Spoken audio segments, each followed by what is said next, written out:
Welcome to the Talk Spot. This is Marcus, and today I'm joined by Porsalin. Porsalin, thank you for coming on, man. Yeah, thanks for having me. So tell us a little bit about your background and some of the works that you've done. Okay, so essentially I make a couple of these goofy hit piece style documentaries on YouTube. You've probably seen a couple of them on mostly on like comedians in and around the Opie and Anthony world, and then some from the extended comedic universe. And I sort of like came a little from the sort of O&A world, the subreddit, that kind of thing, and just started goofing on people like Joe Matarese and Jim Norton, really. Would you mind saying some of the names of the documentaries that you've created? So these are some great names. Okay, so I started off with a documentary that was goofing on this Italian-American comedian who was sort of obsessed with grifting and sort of anything Italian. He's a guy called Joe Matarese. So we started off with what was that? I forget what that's even called now. Oh, that's it, an Inconvenient Goof. The name really just stems from the fact that he's a grade A fool. He's the kind of comedian who, at every juncture where there's the right option to do and the retarded option, he'll always veer into the retarded lane. So he became a bit of a goof, and he's just, every single time he's tried to improve his career, he's ended up blowing it up at every stage. So I just figured an Inconvenient Truth, Inconvenient Goof is, that fit pretty well. There's the Jim Norton one, The Worm Has Turned. There's the Sam Roberts one, The Least Professional Broadcaster. There's the $1 Million Extreme one, just blacklisted. That's a documentary about them being blacklisted from entertainment. There's the Owen Benjamin documentary, Smarter Than the Average Bear. And what else is there? Joe Rogan, Alpha Brain, and then the most recent one, Saga of a Card, which is called The Sargonian Effect. Okay. Oh, there's also a second Joe Matarese one called Italian Psycho as well. So I think there's around about 8 in total. Okay. I've primarily watched your documentaries connected to the O&A universe, because Joe Matarese, he's in that world too, right? Is he connected to Anthony Sort of, yeah. Sort of in a very extended way. He's a guy that popped up after the end of the Opie and Anthony show in 2014. He's a guy that just started popping up on Anthony Cumia's solo show at Compound Media. He was a regular guest there. He was one of those kind of like lower to mid-level New York comedians who will maybe play to a room of like 30 or something for like a $50 a piece kind of a deal. So he was just one of those regulars that would just fill the spot with Anthony, and it was kind of mild, and no one really thought anything of him, really. He was kind of boring. It seemed to really like Rocky the film, and seemed to really like the idea of being Italian. Everything was Italian with this guy. He's like, a real Italian kind of a guy. And he kind of wasn't on anybody's radar until a podcast he did, a live podcast with Artie Lang, Jim Norton, and Anthony Cumia, where it was if nobody's not seen, if people haven't seen it, I really recommend tracking that down. I think it's called Fixing Joe Live, and then if you just Google like Anthony Cumia, Jim Norton, you'll find it. So this live podcast he did, it was set up as a kind of like what's called Fixing Joe, where he brings on comedians to try and like fix his emotional and psychological well-being.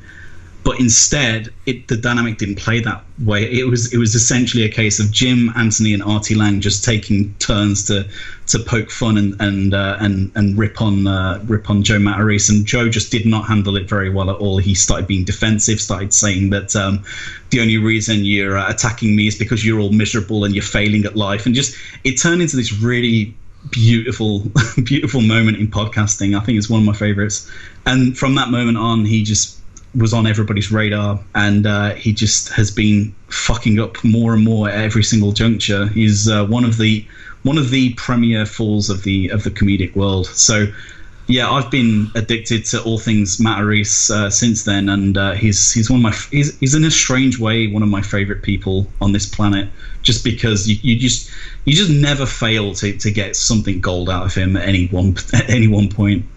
Well, didn't he offer to work with you on another documentary about himself and split the money? Oh yeah. So how can a person be so? wild. How can someone be so stupid that if someone does a documentary that does not show them in a favorable light, and then they want to make an offer to work with them?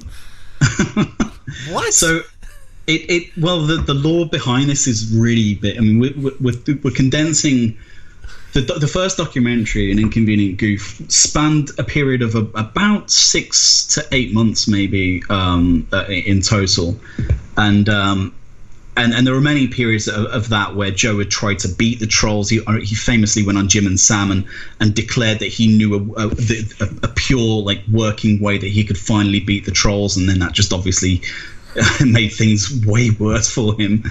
And so this entire period of him and there's a relationship between Joe Matarese and Mike David of Red Bar, the Red Bar radio show. That's an ongoing thing as well. So the documentary encapsulated literally about 8 months worth of just pure nightmare agony for Joe. Like it was just 8 of his worst months on this planet. And so the documentary came out, and at this point, me and Joe had a bit of a to and fro from an old podcast I used to do called 100% Italian, where I'd do a fake Joe Matarese voice, and it was kind of goofy, but kind of, it got under his skin. So he's kind of knew about me for a while, and the documentary came out, and he started getting a lot of play, started getting a lot of clicks, a lot of views in that. So Joe's he's a very impulsive guy. He's a guy that if he's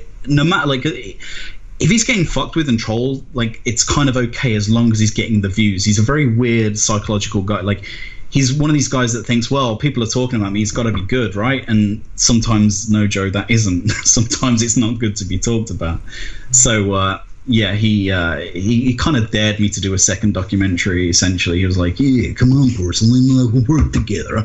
The funny thing is as well, I think he's suggesting that I do all the work and then he'll split the money with me. He's like, yeah, Porsalin, I'll give you a cut. And it's like, you'll give me a cut of the work I put in. Are you shitting me? But he's also a guy that he wants to monetize everything. Like he can never really rally enough support to make any real money. Like his Patreon is like pitifully low. Is that the way you say it? I don't know, but it's really, really low. It's like 3 or 4 patrons, and he's always trying to like generate some kind of a buzz to get people to pay him money with things. He's done a whole host of like get rich quick schemes. He's done the whole merch thing. He tried to once sell these MP3 files for the Waze app, the Waze Road app, where he gives you directions in a host of characters that he does, which real insane shit. So he's always trying to monetize everything. So I think what he did, he saw that the documentary at the time was about 40,000 views, I think, at that particular time, and his eyes turned into dollar signs, and he was like, maybe I can twist this. He's always thinking of a way to, like, maybe I can turn this in my favor. Maybe I can, like, play a little jazz here and get some money for Joe, kind of thing.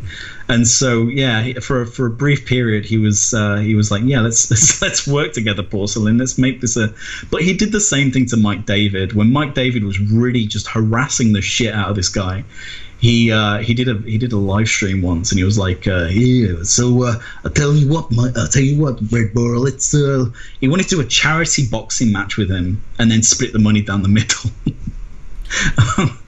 So it's just classic Joe. Like, when I saw him do that stream, that I just knew immediately, I'm doing a second documentary, and you're not going to be part of it, Joe. Don't worry, you got no say in the second one. I mean, it blows my mind. I mean, it blows my mind. Like, I mean, I don't know exactly, how much like money a person makes per view they get on YouTube. I know it's all, it changes all the time, but I mean, I don't know. I mean, did he think it was like tens of thousands of dollars were made on that video at that time? I mean, Well, I think he wanted he wanted to make a documentary and put it behind a paywall. A lot of his content that he makes, he did the Fixing Joe live show, which is still to this day probably the biggest thing that he's been involved with. The podcast he did with Artie Lang, Jim Norton and Anthony Cumia. And he immediately put that behind a paywall, and it was an absolute massive mistake because immediately somebody just ripped it and uploaded it himself because everybody wanted to see it. So, yeah, he's got this weird idea of how to market and how to how to gain like press and shit. So he's always thinking about putting things directly behind paywalls, and he's got this really inflated idea of who would buy this stuff. Like maybe like 3 people might pay for something Joe Matarese makes, but. Yeah, it's a real weird thing. It was just a way for him to try and monetize something again and get a bit of money for it. Do you think you might ever do another documentary about him? Of course, yeah. I mean, Joe's the kind of guy that every time I see him do something weird, or even kind of subtle weird that I just like, that I'm just like, I can say something about this. I can turn this a little bit. I can do something with this clip. I've got plenty of folders on my desktop of like Matarese Joe Italian, like all these like weird named folders, and I'll just dunk that thing in there. The most recent, he this was just beautiful. Joe, he did a podcast stream to his Facebook viewers, like it was his medicated podcast, and it was a live one where he was on video. And it was about like 20 minutes long, and he wasn't doing very well. Like the audio was all messed up, and he was fluffing his lines, and couldn't really get anywhere. Wasn't really going anywhere with it. So then he finished the podcast, and then he immediately booted up a second stream. And this is going to sound a bit nuanced. This probably isn't going to be interesting to people that haven't been as obsessed with the Joe thing as I have. But he did a second stream where he's like filming himself from his phone this time, and he's like, yeah, let's do it this way, it's more intimate, and just like he's like he's talking to himself. Yeah, he's like he's basically apologizing for the first stream and saying how bad it is, and then like and just interacting with the chat, which is a really bad idea for Joe, because everybody in that chat are just Red Bar fans that want to fuck with him. So it just ended up being Red Bar fans that were asking Joe about Danny Brand having a hand bitten by Anthony Cumia, and they were just trying to get Joe in trouble with Anthony and stuff. And Joe was just taking the bait, and he was like, "Yeah, don't know anything about Anthony's biting people." Like it's just this like he just stumbled right into the trap. And then in the third, he did a stream after that as well to say goodnight, where his son like opened the room and just alphaed him, was just like, "Dad, I need to use the phone," and he's like, "Yeah, just a minute, I'm wrapping up over here." And then this, oh my god! At the very end of it, though, and you can tell he's like medicated out of his mind. He's like got pills in his eyeballs and shit, and he's just like really hopped up on like Adderall and whatever. So he's struggling to like leave the chat because he's just frantically darting his eyes to the chat and reading things out, and he's saying goodnight like 8 times in a row and shit, and just like bugged out to fuck. And then he's saying like he's like yeah, you need to tell me how do I make you fans of mine, what do I need to do, like just begging us to stop fucking with him, and to he's like, maybe I shouldn't call you trolls, I should call you fans. Like it's again, to people not privy to Joe, like it's gonna sound weird and bizarre and not really interesting, but you just have to watch the streams, and in Joe Part 3, whenever that happens, you'll see that whole thing play out. It was very funny. Yeah, I feel like, I don't know if he's already made this proclamation to you or not, but I feel like if he challenged you to a boxing match for charity, I feel like he'd want you to pay your fare to the United States. Oh yeah, no, he absolutely would. Like the guy, which is totally nuts. I mean, for people, obviously, the people in America that are listening to you talk, they know that, you know, you live in the United Kingdom. But I mean, the idea that, I mean, I feel like he probably really would do that, right? That he'd want you to pay at least half your ticket to the U.S. Yeah, I mean, there's one thing that you got to say for him. Like he's very entrepreneurial. Like he'll try and think of an angle on anything, especially like a celebrity boxing game or whatever. Yeah, I think he'd do that in an instant. But yeah, of course he would request that I pay for probably request that I pay for the event and everything as well. So he'll always be like, yeah, it's good exposure for your Porsalin. It's like, dude, I pull like thousands more than you, so don't even start with the exposure shit. But yeah, he's always, the thing is with him, like he's always to and fro. He's always one extreme or the other. Like when I did the 100% Italian podcast, it was this, like, each episode was like about 7, 8, 9 minutes long, and it was me doing a stupid pretend Joe Matarese impression that sounds nothing like him. It's the voice you've been hearing so far, and I would cut together like clips of like Jim Norton or Anthony Cumia or whatever comedian, and I would make it seem like I'm in a conversation with them, and the conversation would just be aimed towards how bad Joe's career is going and how pathetic he is and just how like destitute he is and all that. Like it would just be like a way of making Joe seem like a disaster of a human being. And so this got under Joe's skin so badly that he just did a mass copyright strike on all of my videos, on all of the Fixing Joe, trying to say that my impression of him was violating copyright. So so I emailed him back and I was like, okay, Joe, I don't know what you're doing, but if you honestly think that you're going to get me to come to America to have some kind of arbitration over my fucking impression of you, you're out of your mind. And eventually he lost the copyright strike thing. But there's a ton of Joe lore. I mean, there's some great times. I mean, there's the one time I shouldn't have done this. Is kind of like, I do feel kind of bad about this, but we were trying to work out how much Joe would take for like doing a gig and stuff. And he takes like requests over email, so we just hit him up over email, and I was like, "Hey Joe, I'm representing a group of friends here. We're going on some kind of like boys what are they called, stag do, like a stag do thing, and we need a comedian to book a comedian. We need someone to play in our garden." In our backyard, and we just want to know like what your flexibility is. And Joe was like on it, like straight away. He was like, yeah, I'll do it. How much do you think it's gonna be? And I was like, I don't know, I'll pay you like $200. Like really lowball the fuck out of him, because like $200 for that is a joke. Like no comedian will get out of bed for that. So and he was like, yeah, I'll think it out. And he accepted it eventually. And now he pretends like he didn't. And he, like, I've got the emails, Joe, so whatever. But yeah, it's like people have called like his local Starbucks that he hangs around in, and I think people called the local Starbucks, and I had nothing to do with this, but like they called them and they were like, by the way, there's a gentleman by the name of Joe Matarese who's a known pedophile. Oh my gosh. So we just want to let you know, just to be careful about that. He usually comes in, sits with his MacBook, and so like just the idea of Joe the next day walking into this Starbucks and then just getting eyeballs on him and shit. It's the funniest thing. I that's a line way too far for me. I wouldn't have done that myself, but it's I can't help but laugh at that. So, because with his background, so what was he like on America's Got Talent or something like that? Is that what initially got him his foot in the door, I guess? Yeah, I mean he's like a career comedian. He's been a comedian for like 30 plus years now, and yeah, I guess his big break was America's Got Talent, and I mean before then he did a couple of things. Before he did like some roast. I think he did a roast for Jim Florentine before that, and before he was medicated as well. He was actually more of an aggressive kind of like shitting on people comic, and he was actually much quicker and well, a much better comedian than he is now.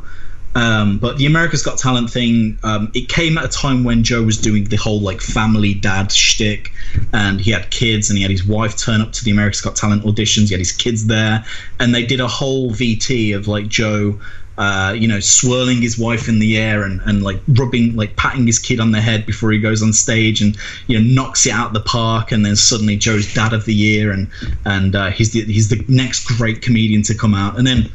As predicted, they got the episode out. They got as much use out that they could out of Joe Matarese. So the next week, no one finds him funny.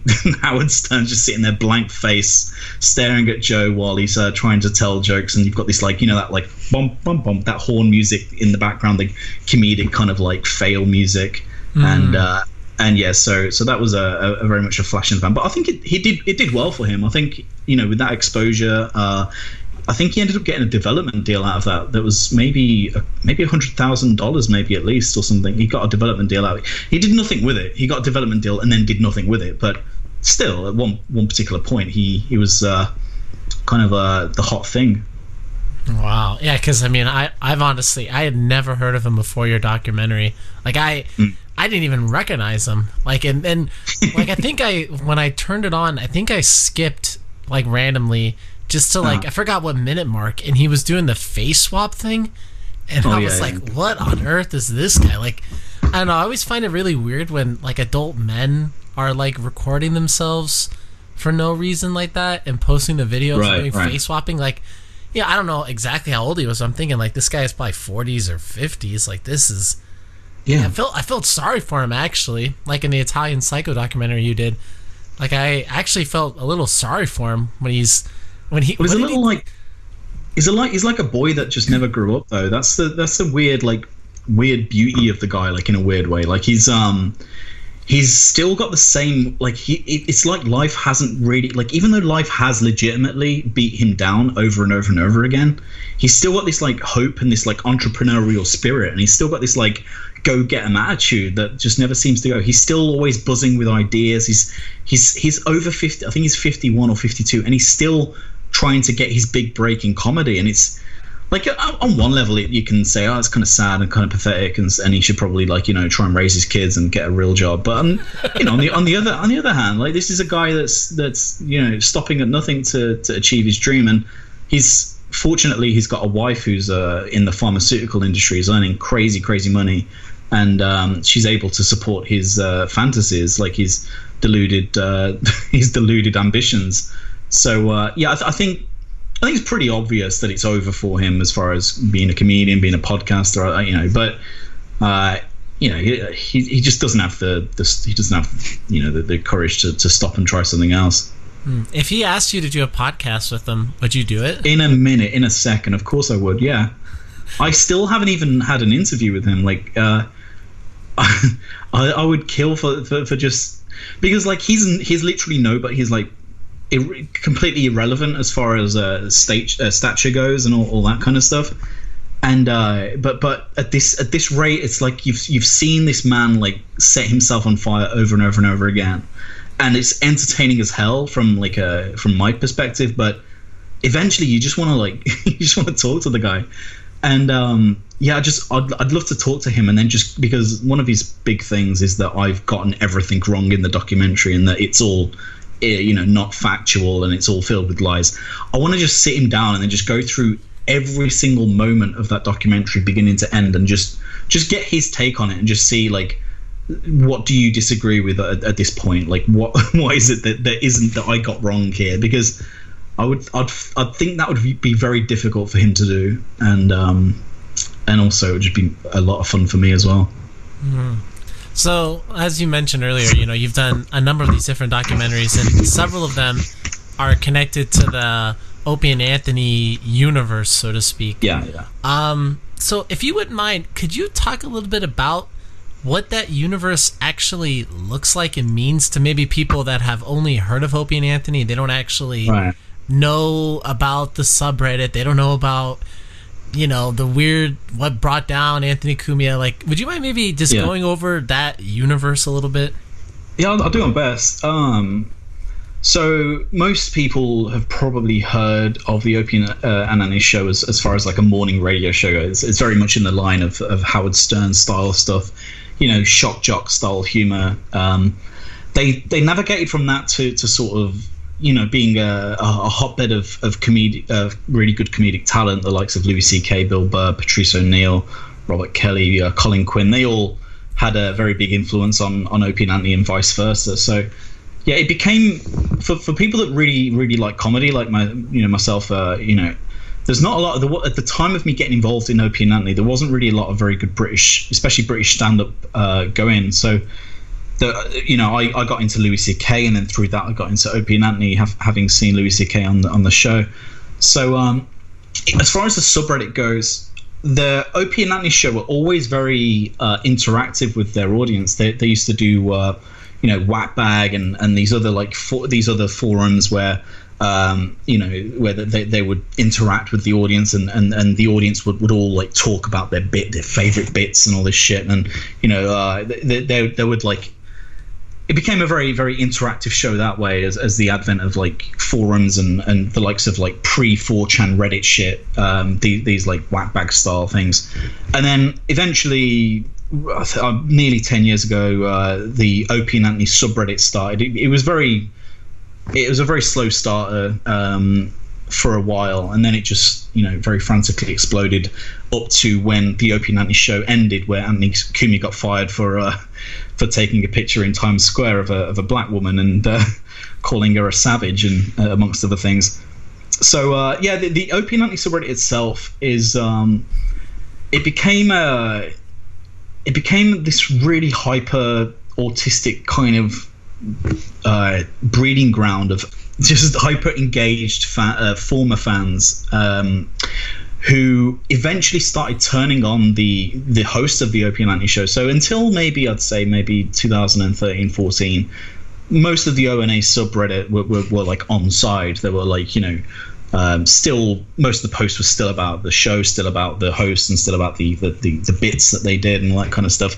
And then as the show ended, it just started it started like the snake that ate himself kind of thing, where it just started like feeding on the hosts then, and then just started. I think Opie got it worse for a long, long time, and then Anthony, with the advent of his weird racist Sue Lightning stuff and his pedophilic nature and all that kind of, there was a lot of really nasty shit that started coming out about Anthony. And then most recently Jim, with more subtle changes but just as bad as, and it got to the point where in the last few years the subreddit was about 20,000 strong, and it became a place just to fester complete and utter hatred and weaponized autism against these former radio hosts. And the goal seemed to be to literally make these people's lives a misery at every single stop. And at times it pushed the boundary a little too far, such as the Christopher Coon tale, where he ended up cancelling Brother Joe Cumia, Anthony's brother's gigs. So he would phone up gigs that Joe Cumia and his band were going to play at. And Joe Cumia is a 50-year-old man playing in a U2 tribute band, and that's how he makes a living. He also takes a salary from Anthony Cumia as a kind of like a. Anyway, that's a whole different thing. Anyway, so that's what I mean. Like these storylines are just like, I couldn't believe it. Like when I listened to Page Frequency's documentaries about this, like the things that you're saying, like that's what kept me like listening so much. Right. I couldn't believe what I was hearing. So the Chris Coon thing. So this guy's cancelling gigs for Brother Joe, and that's weird. In a really weird, bizarre turn of events, that ended up with Brother Joe going on People's Court, which is it's like a Judge Judy style show, with a bar owner who cancelled a gig of his, to basically go on the show and deny being a pedophile without being asked, and to talk about a subreddit of terrorists. to a pretend judge who herself said that seems a little far-fetched. and then not only does that happen, but then the guy that shopped in Joe Cumia then gets busted, or doesn't get busted. He steals a soundbar from a Walmart or whatever, and then puts it in his car, and he's driving at high speed with his toddler in the back. He ends up getting into a crash. His toddler flies out of the windscreen, splatters on the floor, dead. And this is just a guy from the subreddit, and now he's in prison for probably a very long time because this guy really badly wanted a subreddit. And now what happens is Joe Cumia looks at that instance and calls that a victory. He's like, he's basically like, that's what you get. That's what you get, Reddit. You lose your kid. You lose your son and go to jail because you fucked with my livelihood. Which he had absolutely nothing to do with that story, like with that other story happening. But yeah, so did he have HIV for a day or 6 hours or something, and then he got cured? What was that story? Holy shit, you might know something I don't then. And I mean, there's always jokes about people with Joe and Anthony with HIV, but I think the Joe thing stems from I'm trying to get the story right now. Joe Cumia, he showed a screenshot of his desktop, and somebody noticed that in his emails he had like a subscription to a gay bar, like this the Big Apple Ranch it was called. So then the gay memes just started flowing, and all that kind of stuff. I mean, one of the best Brother Joe has become the rising star of the Opie and Anthony world, because it's said oftentimes in a really hacky way, and I hate when I hear it being said, is when people write this on the subreddit and they say things like "we're the show now" kind of thing. But there is an element of truth to that, because the show ended in 2014. At the point that the Opie and Anthony show ended, no one was really listening to it anymore. It was a shadow of its former self. And yeah, so since then, the subreddit has essentially just entertained themselves by, the Sue Lightning saga, where they basically did this detective work to discover that Anthony Cumia had shared a hotel room with a pre-op transsexual. The Vine girl, where they found Anthony Cumia liking a 13-year-old's tweets or vines and stuff. The best one, of course, if you might have known this from the Beige Frequency documentaries, but the self-cutting girl, who's a 40-year-old man LARPing as a 15-year-old girl, just so that they could catfish Anthony, and it totally worked. Anthony was like all in with talking to this 15-year-old girl, or at least who Anthony thought was a 15-year-old girl, to the degree that Anthony even paid for her Amazon wishlist and got her. Sorry, this is a 40-year-old man dressing as her. Got them an iPad, and then invited him over to like one of his wings in his compound. Like all this, it's just the subreddit has been in since the early 2000s, really. Or sorry, the early 2010s has been kind of just in this feedback loop of entertaining itself with ways of fucking with Anthony and Joe in particular, and a little bit of Jim and Opie as well. So yeah, the subreddit is, I mean, I say it actually was now, because it's no longer a thing. But yeah, it just became this entity that was just designed to ruin the lives of these now defunct former radio stars. And it got to such levels that Anthony Cumia is putting a $5,000 bounty on whoever can get the subreddit shut down. And it's been an absolute bane in these people's lives, definitely. Wow. So who are the main actors today that have come out of the Opie and Anthony show? Like, does Opie still have a show too, or did he quit broadcasting? Or it's a really weird one, because before the subreddit was shut down by the former mod Space Edge, which is another crazy wacky story in itself.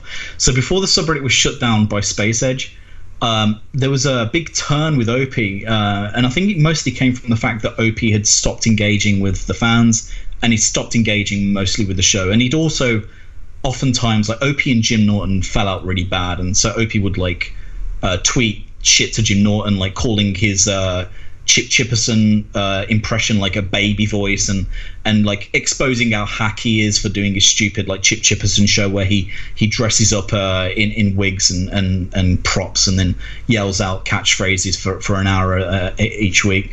So people started to listen to that, and they've kind of like turned in a very positive manner towards Opie. And Opie ended up being kind of the hero of even though Opie was incredibly unfunny, and he's, I was never in with the turning on Opie, and making him a hero, because fundamentally he's a completely flawed, deranged, and psychopathic human being. He's literally a piece of shit. So, but yeah, the subreddit, the subreddit's the subreddit, and they like who they like, and they dislike who they like, and that's just the way it is. And so it was very, very amusing to see that happen, and Opie sort of like come out of this completely unscathed. Jim right now is absolutely despised. People view him as a disingenuous thief, a liar. And you mean Jim Norton, right? Jim Norton, yeah, sorry, Jim Norton, yeah. Okay. So yeah, and a lot of the Jim things are sort of laid out in the documentary I made, The Worm Has Turned. So you've got instances of for instance, him raising $60,000 for a cartoon to be made for the Chip Chipperson show.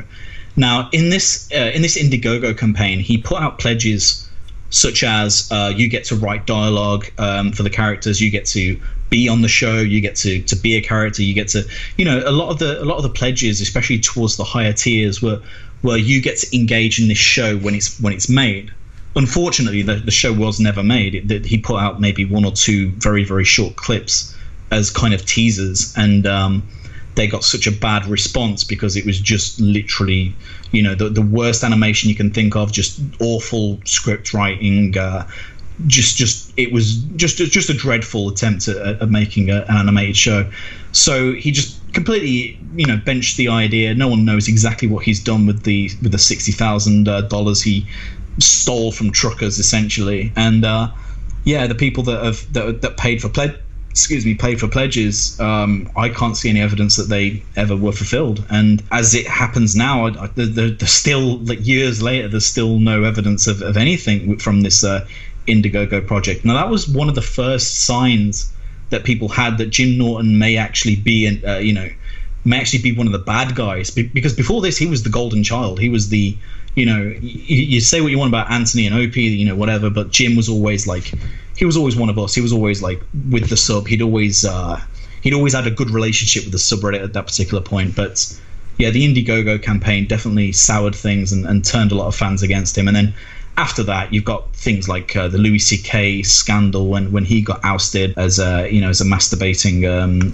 whatever you want to call him, Jim. And this is something that was more my editorialization and more my take than anything. But it seems to be a take that a lot of other people have had as well, where it's felt that Jim just did not have Louis back at all. Like he took a very safe approach to it. In fact, he even wrote a piece about how he didn't want to feel so wrong about a guy, and how like Louis just really at taking the media's side against Louis, rather than doing what a lot of other comedians did and saying that actually no, this Louis thing is nothing really. This is nonsense. This is just a media circus over nothing. And so Jim really, especially considering that Louis at the time was a real favorite of the O&A guys. Like he's even at this point now, I mean, the guy's still very much one of the best comedians in the world. And for Jim to do that, especially after all the opportunities that Louis gave Jim, for instance, putting him on Lucky Louie as one of the main cast and bringing him on a lot of the Louis episodes, and he's really stuck his neck out for Jim and helped Jim's career in a lot of ways. And Jim,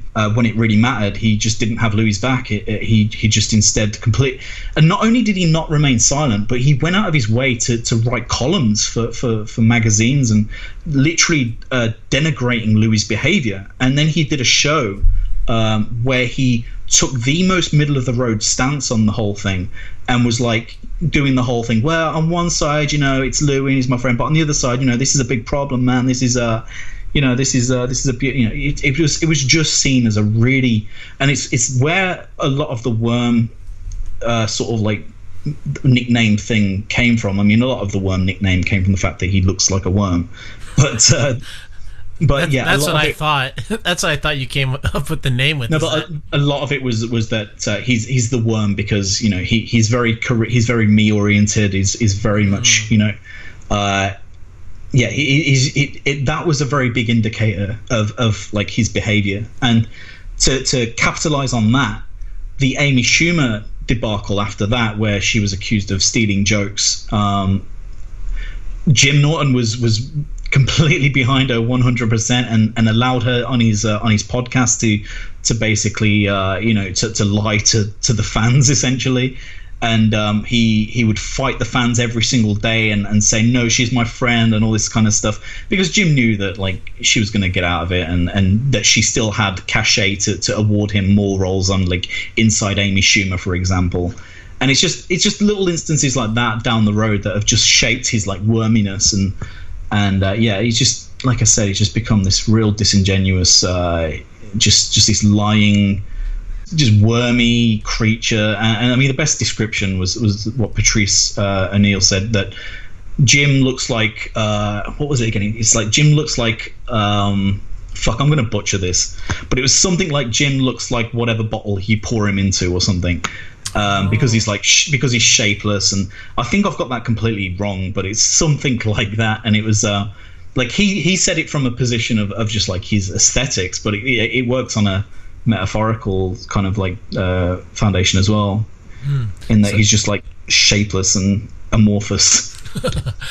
You mentioned Opie, and between you and Beige, like I haven't really heard a lot of talk about Opie. Like what's his story exactly? Because I mean the stuff with Anthony Cumia is just so over the top. I mean literally there could really be like a big budget documentary in theaters about him. I really feel like that could happen. And there could be a movie. Honestly, they could. If someone out there has the finance and the backing, man, they could make a really, really good movie out of Cumia. But did you see The Disaster Artist with James Franco? Yeah, I saw that. Yeah, that was very good actually. I like that. I liked it too. I feel like you could make that kind of movie about him. Right. Yeah, you absolutely could. You could make it very similar to that. The thing with Opie is he's really not that interesting as a character. Like you've got the obvious things that Opie is. He's not very funny. He's really bad timing. He never goes with the joke. He's always a step behind other comedians. He's paranoid. He's way oversensitive. He's he's psychotic as well. The way he treats his staff is terrible. But when you're judging him against the others, there's not really moments in Opie's career where he's where he's really veered off the road to much of a degree. And also he's just a boring. I mean, people have requested me, and I'm sure Beige as well, to do something on him to cover him, and I just don't even know where I would start. It just seems like a really boring story to tell. The culmination of it isn't worth it, because right now, I mean, like he's doing kind of fine. He's living with his wife, and he goes fishing every day, and he's got a podcast no one listens to, but he doesn't seem to care. He's got more money than problems, so yeah, he's doing fine. There's really no payoff in that story, whereas you look at Jim and the fall from grace there. You look at Anthony, and obviously, his fall is pretty epic. So, yeah, it's not really very interesting, unfortunately. The Opie tale. He's just a very, very flawed human being. He's just a very, psychologically flawed person, but not in any way near as badly as Jim or Anthony, or even Sam to that degree. So you brought up Sam, and you did a documentary about him as well, the least professional broadcaster. Right. Yeah. Would you mind maybe talking a little bit about Sam Roberts to the people that don't really know anything about? Like at least Opie and Anthony and Jim Norton, I had heard of them before. I never heard of Joe Cumia, and I never heard of Sam Roberts. Like, talk a little bit about this guy Sam Roberts and what he does with Jim Norton and all that stuff. So Sam Roberts used to be an intern for the Opie and Anthony show back in the day. But he set himself apart from the other interns. He was one of those kids. You probably remember one of those goody two-shoe kids at school who goes out of his way and goes out of his way to make other kids look bad to propel himself forward. He's one of those guys. One of the guys that will snitch in anyone else he works with just to get his head above water a little bit. So he's one of those guys. He's got like no loyalty to anybody but himself. He looks like a yeti. He looks like someone had like a malnourished yeti. He's got this disheveled beard, this hairline that goes all the way back to his neck basically at this point, and he's got this his hair goes into like 3 widow's peaks as well.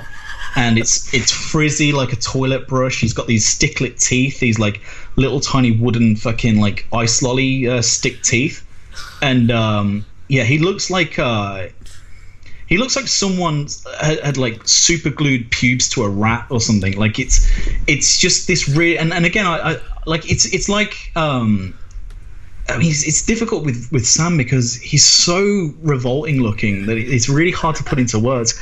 I would say it's a bit like the evolution of man. If you went backwards in real time, that's what's happening to Sam Roberts on a minute by minute basis. He's just devolving as the day passes, and he's just this knuckle dragging out for himself, over selfish, just this real. I mean, talk about your pieces of shit. I was able to get three former interns, a producer, to all talk out about how evil and how rotten and how vile this person was, and make it official on a documentary. Like, there was a guy called Cream Pie Jones, who was he was not his Christian name, of course, but he was an intern on the Opie and Anthony show, most famed for having people be sick on him and all this kind of horrible, grotesque shit. A guy called Pat Duffy, who was an intern for a much larger period of time, who got in a lot of altercations with Sam over the years. What, was that the guy that he almost fought? Yeah. He's the guy that Sam was throwing things at him, and he almost kicked the shit out of Sam. And wow. And so those two guys in particular, they could not wait to talk to me about Sam, and to the point where, especially with Cream Pie Jones, when I did an interview with him in preparation for the Sam Roberts documentary, and it was almost like he was about to fucking cry or something. Like him remembering all this. It was like I was talking to like a fucking Vietnam vet or something. Like he was talking about Sam like he'd met the devil, and he just was really broken up about it.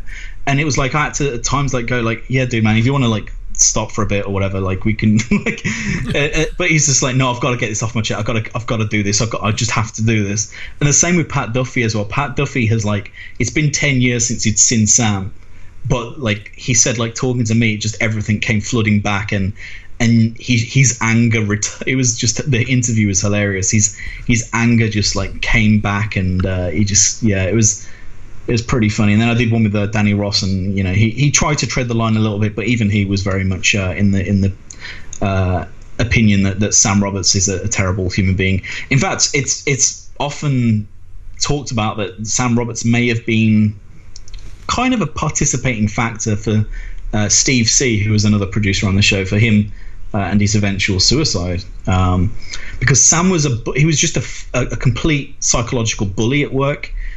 He would just bully, pick on people. He would do really psychotic things. Like in the interview I did with Pat Duffy, he tells a story where Eastside Dave, who's a zany character on the show, he was about to get married, and he invited everybody on the show to his wedding, and so Pat Duffy turns up to work, and he doesn't have a change of clothes. He's just it's Eastside Dave. Like, he's a zany character. He doesn't give a shit. So Pat Duffy was like, I'm just going to wear what I'm wearing at work, just go to the wedding in that. And then Sam Roberts has like he just goes to Pat, and he's like, so what are you wearing for the wedding then? And Pat's like, I'm just going to wear this. And Sam just lied for no reason. He's like, oh, no, it's formal attire. You've got to wear a suit. And he's like, what, you have to wear a suit for this? And he's like, yeah.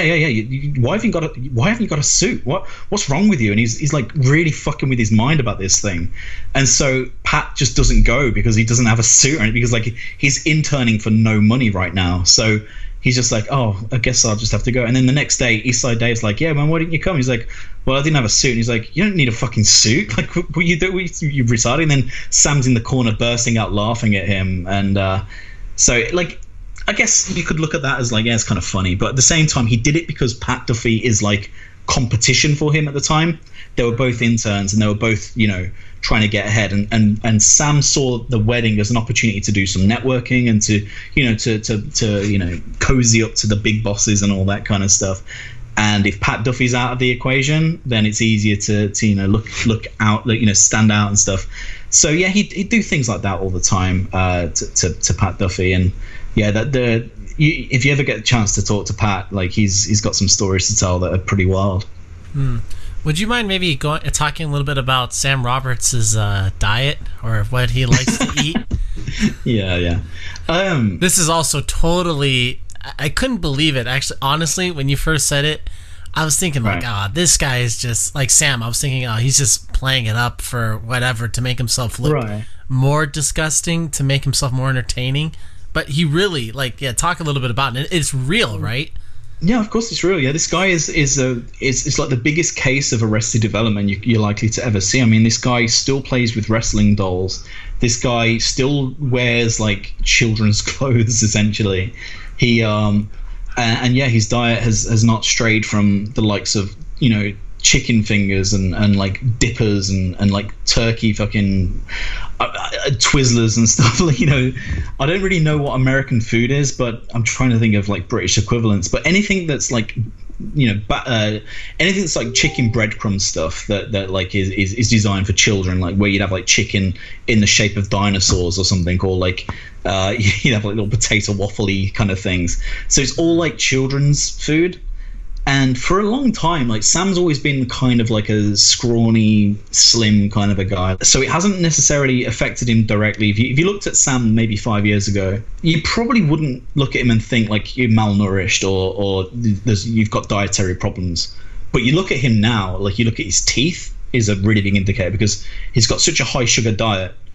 His teeth have eroded into these like really thin like chiclet things, and he's got this little pot belly now. He's got like no muscle mass. He's just this. He's just this shapeless kind of ball of like frizzy hair, and like you can absolutely tell looking at him that there's something wrong with his diet. That like either he's not exercising at all, or he's eating completely the wrong kind of food.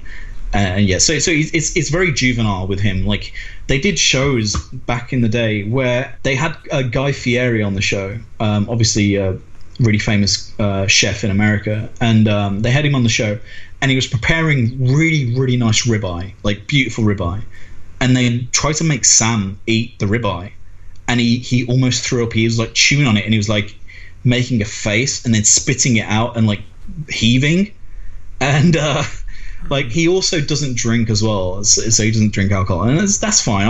I've not drank for a while as well, so that's fine. But like, it got to the point where they had him try and drink vodka. I think they made him drink water, and and it was actually vodka or something. And he like, it's like if you gave vodka to a child, like if you gave, and he's like, that's icky, and he's like spitting it out. He's just got it's this very juvenile palate, but I think it's bigger than that. I think it's just, again, this arrested development. I don't think he's ever. I mean, he's been with his girlfriend, who's now, of course, his wife, for since he was, you know, at school essentially, and he's basically went from school to interning to his job now. So it's like he's never really had any real life experiences whatsoever. He's never had to rely on himself, because he's always had his girlfriend to basically wipe his ass for him. So he's been mothered. Like, he's one of these kids who was overly mothered, and who was like wrapped up in cotton wool by his mom, and his mom would always make all these meals and like, you know, dress him up and all that kind of stuff. And I think that carried on to his relationship now with Jess, his wife. I think it from the stories and how it sounds like she definitely facilitates and encourages his juvenile fantasies, really. And he does a podcast right now with Jim Norton, right? The two of them do one together. That's a radio show on Sirius XM. He does do a podcast about wrestling, because wrestling is. You might also know Sam Roberts from WWE. He does the WWE pre-show, and I don't know why. I don't know whose idea it was to put him to put Sam Roberts on the WWE pre-show, because I thought it was only the Opie and Anthony show subreddit and community that really despised Sam, but it turns out that the wrestling fans are really not big fans of his at all. And it's very funny. Every now and again on the subreddit you would see a post that's like, oh, it looks like r/squared circle, which is the wrestling subreddit.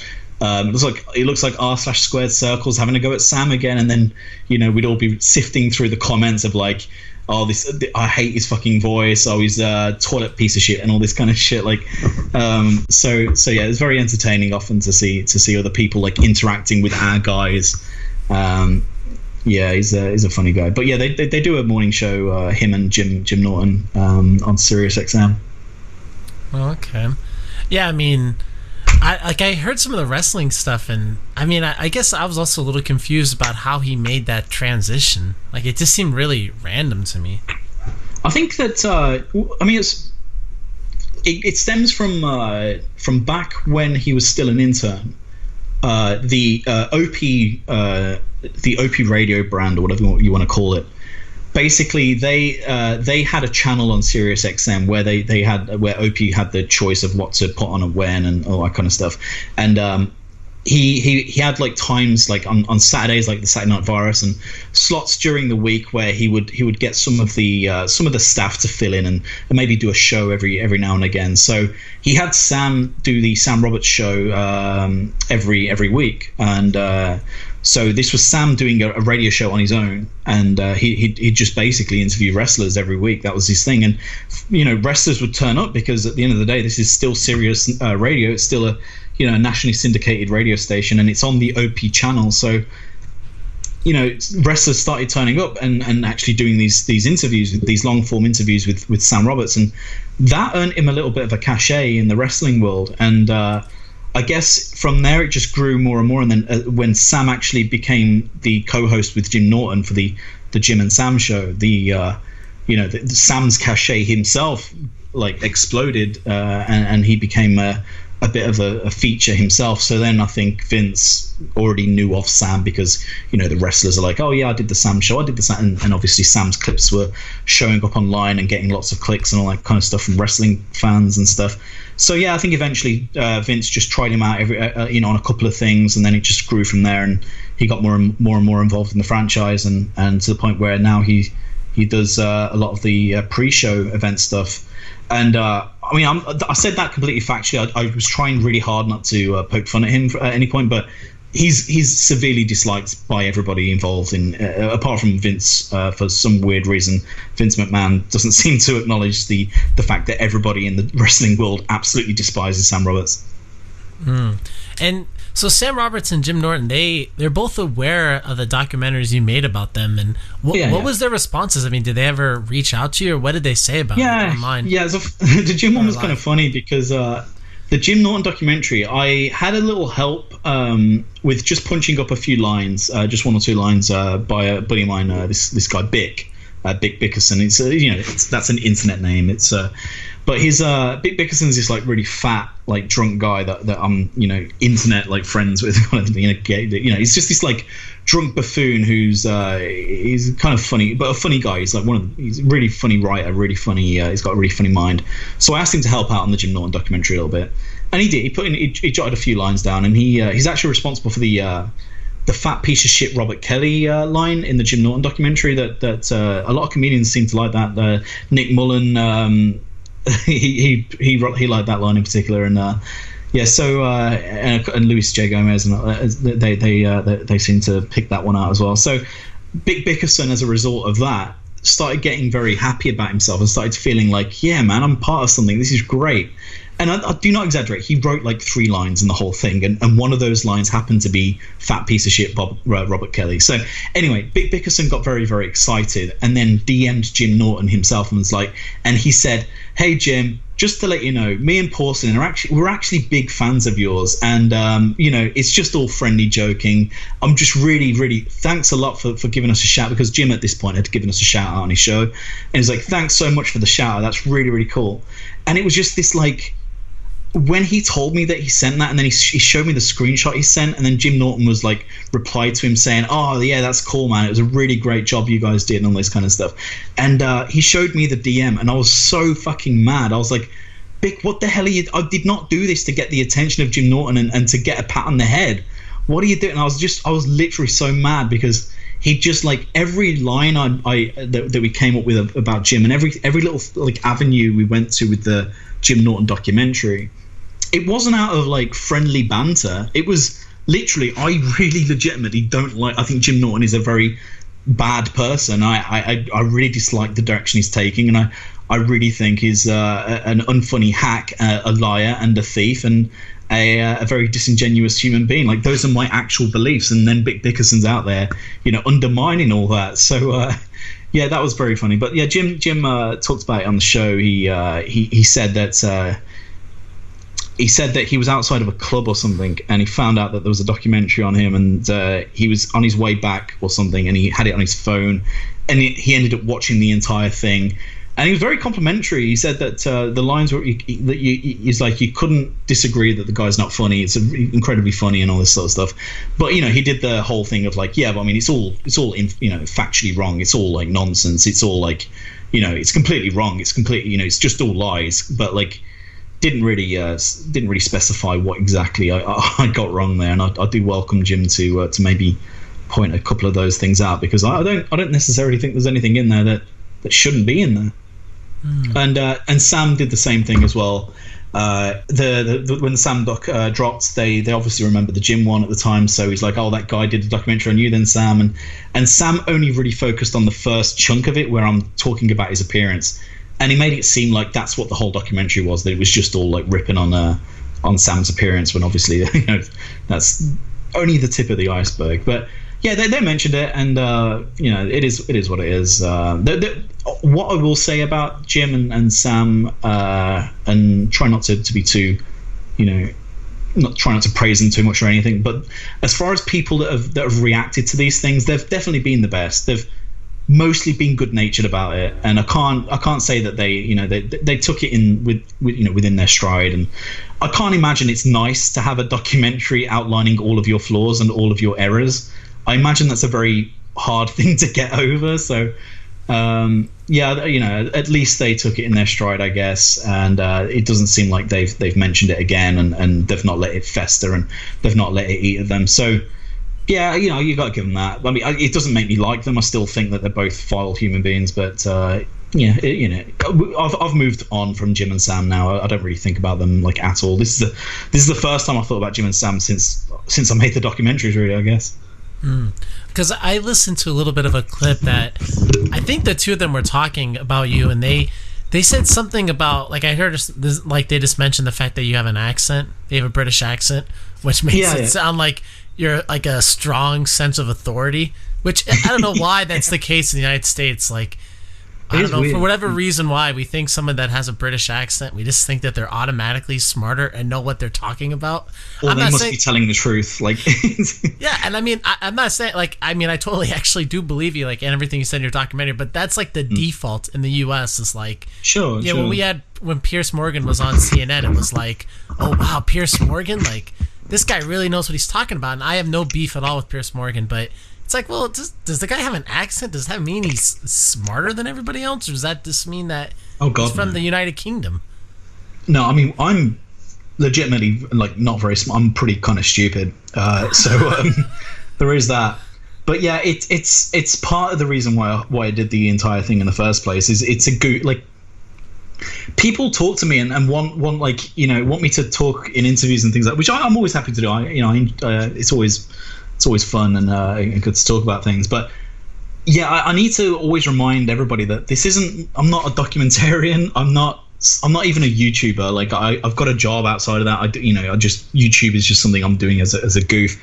And these documentaries are completely they're just a goof on people. And the only reason I do them in the way that I do them is because it's like the mock BBC style thing. And it's, in my head, it's still kind of, I mean, I'm probably wearing the joke thin at this point, but in my head, it's kind of funny that, there's a BBC style documentarian who's talking about these ridiculous subjects and in the way that I am as well. So yeah, that for me is just something that gives me a little kick, really, more than anything else. It's a nice byproduct of that people actually take from the documentaries. They actually take it as a lot of it as not as fact, but as kind of valuable information, because I do work really hard to try and make sure that things I include are actually factual, and I do really work hard to make sure that it makes sense, and that I'm not veering too far into the woods and stuff.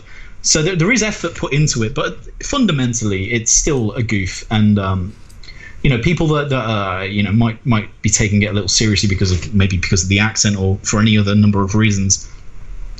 I just suggest not to just treat it like a parody documentary, if anything.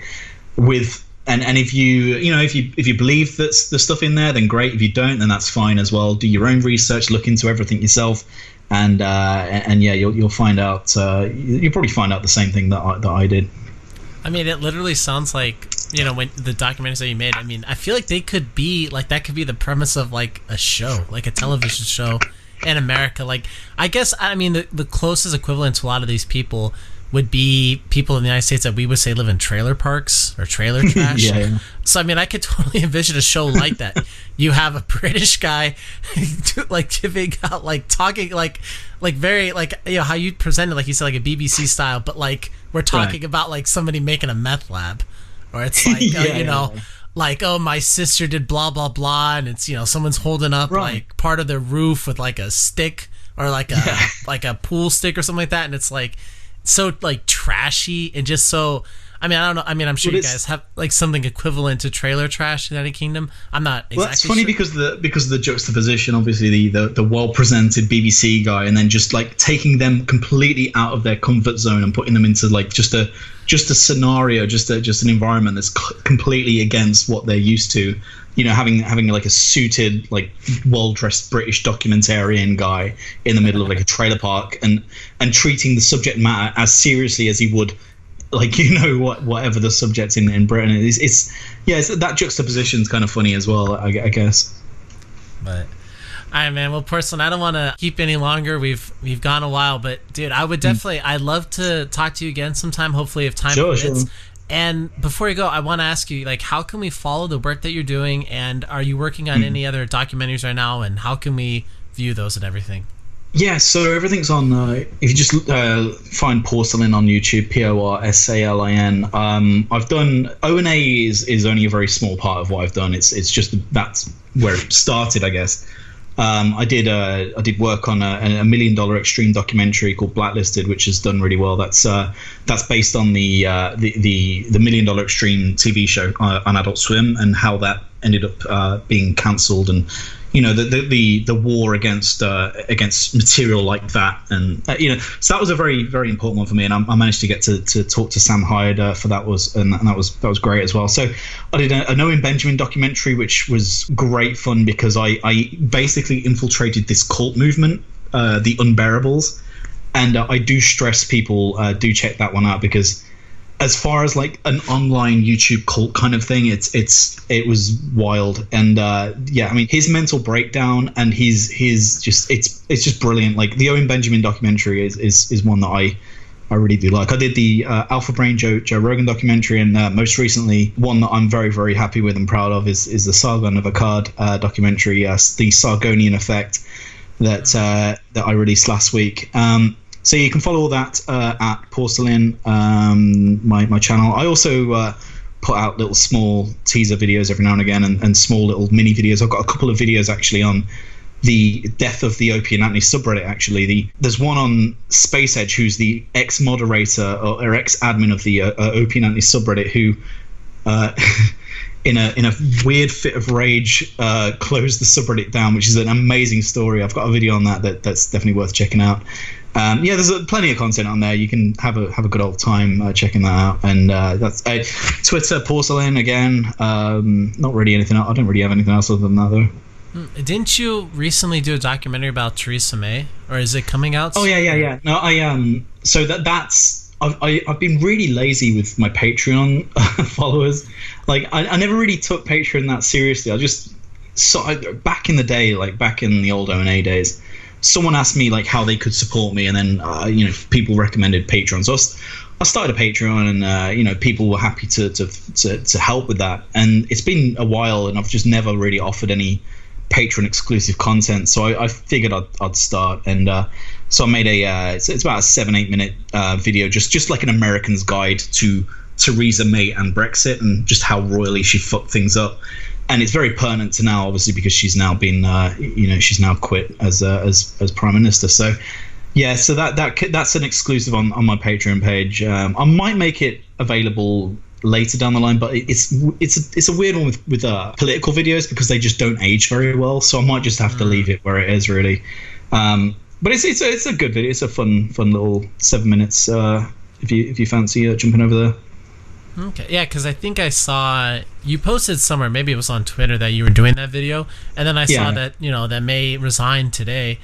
And, right. And I was thinking, I'm like, wow, like, hey, that's pretty good timing. And I mean, I've never been to Britain before, but I'm kind of glad that she's gone. From my I'm so happy. From the things that from the things that I've heard about her, I'm fairly glad that she's not there anymore. So yeah, it's been a disaster from beginning to end. She's just like that shit that just doesn't flush, and she's just clinging to the basin with every single inch of muscle.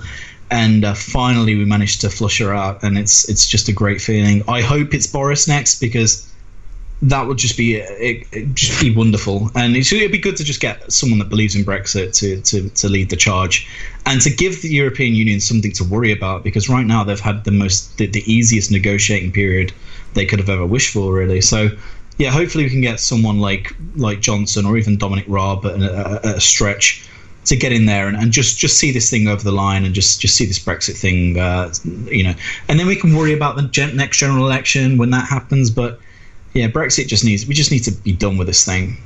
I mean, and Theresa May was getting nowhere with it. And I mean, I don't want to go too much on a rabbit trail, but I guess I don't understand, why didn't Boris take the job, whatever it was, 3 years ago? I don't understand why. Because of Jeremy Hunt, who he was an ex-cabinet minister as well. He was very influential in the David Cameron period. Oh, okay. And it was very much felt that Boris Johnson would take over after Cameron, but it was felt that Jeremy Hunt, who had a lot of sway himself, would put his weight behind Johnson.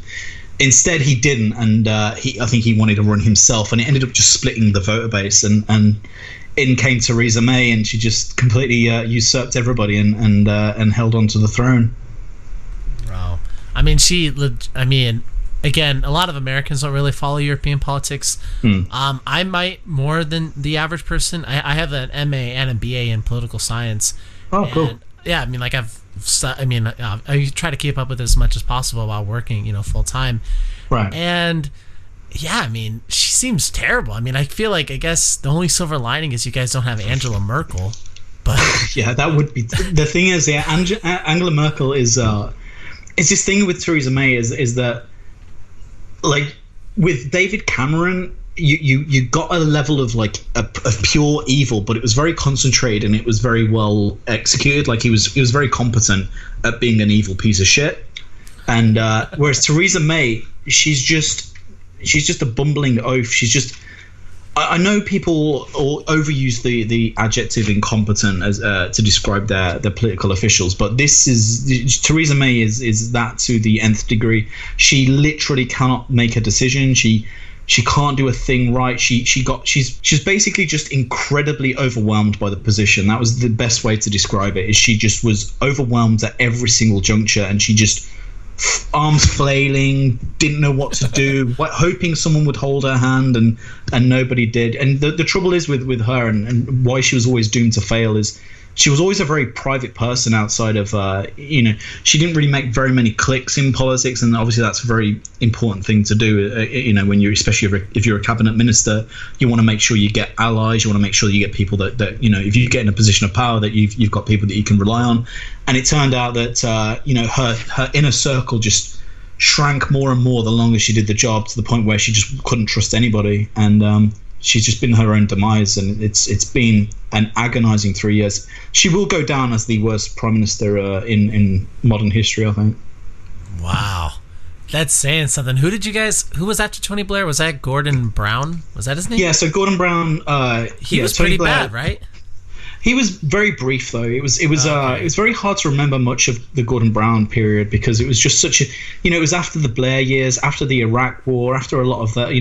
It was coming up to the market crash and all that kind of stuff, and it was just a very weird time. There was such, I think as well, there was such kind of like apathy, and just people were worn out by New Labour, and they just didn't want it anymore. They just were really turned off by it. And then in comes Cameron, and the rest is history. Really, we've been a conservative nation for the last 10 plus years. Wow. All right, man. Well, Porsalin, yeah, definitely. Thank you again for coming on. Anytime. Like I said, I mean, I'd love to talk again. I mean, I feel like there's enough content left that you've produced that's why I don't want to dig too deep into the saga of Joe Rogan, because I was like thinking, well, It's gonna turn this episode into 2 hours long, but hopefully we could talk about that sometime. Sure, man. Anytime. Thanks for having me on. That was good fun. All right, thanks, man. Take care. All right, peace out.